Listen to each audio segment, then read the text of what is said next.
আরাম আয়েশ আর চাকচিক্যে মোড়ানো মধ্যপ্রাচ্য এখন যেন এক আতঙ্ক কিংবা মহা আতঙ্কের নাম।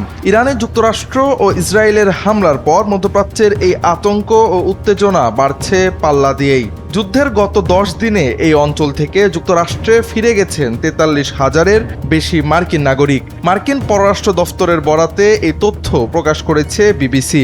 স্থানীয় সময় মঙ্গলবার এক ব্রিফিংয়ে মার্কিন পররাষ্ট্র দফতরের মুখপাত্র টমি পিগট বলেন, গত 28 ফেব্রুয়ারি সংঘাত শুরুর পর থেকে নাগরিকদের নিরাপদে ফিরিয়ে আনতে বিশেষ উদ্যোগ নেওয়া হয়েছে। এ পর্যন্ত ফিরিয়ে আনা ব্যক্তিদের মধ্যে প্রায় 30,000 জনকে সহায়তা করেছে এ উদ্দেশ্যে গঠিত একটি বিশেষ টাস্ক ফোর্স। পররাষ্ট্র দফতর জানায়, মধ্যপ্রাচ্য থেকে নাগরিকদের সরিয়ে নিতে 2 ডজনের বেশি চার্টার ফ্লাইট পরিচালনা করা হয়েছে। তবে এসব ফ্লাইট গড়ে 40% কম আসন পূর্ণ ছিল।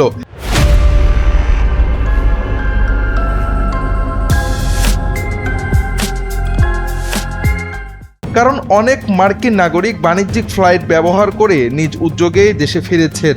এ অঞ্চল থেকে চার্টার ফ্লাইট ও স্থলপথে সরিয়ে নেওয়ার কার্যক্রম এখনও চালু রয়েছে। সহায়তার প্রয়োজন হলে যে কোনো মার্কিন নাগরিক আবেদন করতে পারবেন। 28 ফেব্রুয়ারি সংঘাত শুরুর পর মার্কিন জোটের হামলায় নিহত হয়েছেন ইরানের সর্বোচ্চ নেতা আয়াতুল্লাহ আলী খামেনি। যুক্তরাষ্ট্র ও ইসরায়েল ভেবেছিল হয়তো এবার নীরব হয়ে যাবে ইরান, কিন্তু ঘটেছে উল্টোটা। সর্বোচ্চ নেতাকে হারানোর পর ইরান যেন হয়ে উঠেছে খ্যাপাটে জন্তু।